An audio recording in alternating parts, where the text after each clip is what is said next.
আওয়ামী সরকার আমলে কৃষি মন্ত্রণালয়ের অধীনস্থ ১৭টি সংস্থা জুড়েই প্রভাব ছিল বাংলাদেশ কৃষি বিশ্ববিদ্যালয় বাকৃবি থেকে পাশ করা কর্মকর্তাদের। বিপরীতে কোণঠাসা ছিলেন শেরেবাংলা সহ অন্যান্য কৃষি বিশ্ববিদ্যালয় থেকে পাশ করা কর্মকর্তারা। মন্ত্রণালয় থেকে মাঠ পর্যন্ত কৃষি বিভাগের যোগ্যদের পদায়ন না করে দলীয় কর্মীদের প্রাধান্য দেওয়ার অপসংস্কৃতি চালু করে কর্মকর্তাদের মাঝেই বিপরীতমুখী অবস্থান তৈরি করা হয়। অভিযোগ রয়েছে এর মাস্টারমাইন্ড ছিলেন পতিত সরকারের কৃষিমন্ত্রী আব্দুর রাজ্জাক।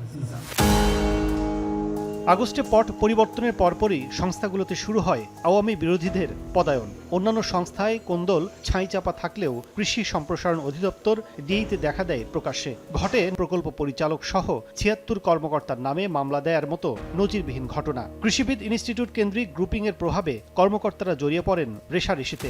সবশেষ চলতি মাসের মাঝামাঝি নানা অভিযোগে ডিএইর এক উপপরিচালককে বদলির আদেশ দেয় মন্ত্রণালয়। বিরোধিতা করে মূল ফটকে তালা, আইন অমান্য করে সংবাদ সম্মেলন সহ বহিরাগতদের নিয়ে সড়ক অবরোধের মতো কর্মসূচিও পালন করার অভিযোগ উঠে আসে আরেক বিএনপিপন্থী নেতার বিরুদ্ধে।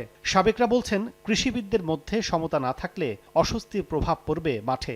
বিগত সরকারের আমলে ডক্টর রাজ্জাক একমাত্র কৃষিবিদ প্রথম যে কৃষিমন্ত্রী হয়েছিলেন, কিন্তু ওনার কাছ থেকে কৃষিবিদদের এবং জনগণের যে চাওয়া ছিল সেটা কিন্তু উনি পূরণ করতে পারেননি।